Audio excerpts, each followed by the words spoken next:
Libya's new unity government has been sworn into office in a ceremony in Tobruk. It's part of a UN-backed effort to bring stability ahead of elections in December. Years of conflict divided Libyan institutions between the internationally recognised government in the west and a rival administration to the east. Security will be a major task for the government. Let's go to Malik Trainer in Tripoli. I mean, Malik, this seems like a very, very important day. Is this a brand new start for Libya, or how much optimism is there? Well, I think, Kim, many people here are hopeful. Now, 35 ministers of Libya's new unity government arrived in Tobruk and or were sworn into office, including in terms of Libya, for their first female foreign minister. So I think for a lot of people, it's a new beginning, and it's definitely a breakthrough in terms of the UN support mission here.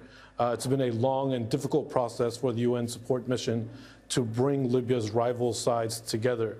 Now, during the ceremony, Aguila Saleh, the Speaker of the Tobruk-based parliament, in a speech said now is the time for Libyans to forget the past, to forgive each other, and come together under this unity government. But that's not going to be very easy. Aguila Saleh was a staunch supporter of warlord Khalifa Haftar, who in 2019 launched a military campaign on Tripoli. And for 14 months, the fighting raged on, and it was very devastating to the people here. According to officials, over 125,000 homes were destroyed, hundreds of thousands of people have been displaced, hundreds of civilians killed. So reconciliation in Libya is going to be a very difficult process, and one of the many challenges facing this new unity government. If we go further down that road into the challenges facing this new government, I mean, there's been many years of conflict. How does the new unity government plan to ensure security?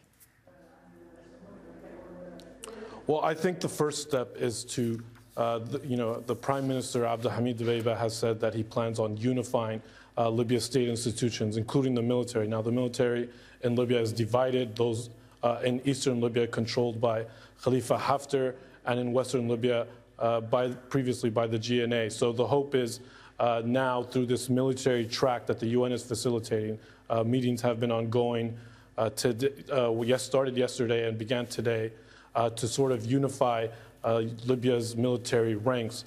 But there's also other issues. For instance, according to the UN support mission, there's over 20,000 foreign fighters in Libya.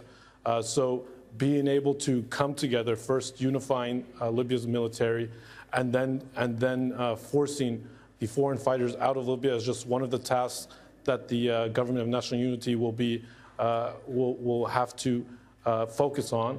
Also, bringing about elections. Now, throughout last year, we saw elections, municipality elections take place in western Libya and a few cities in the south.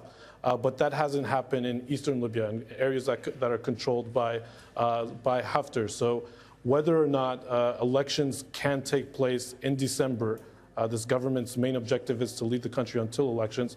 So whether or not that will be able to take place, some people are concerned that might not happen.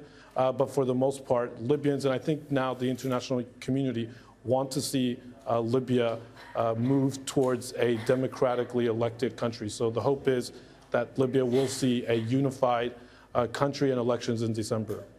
All right, thank you for that, Malik Trainer there in Tripoli.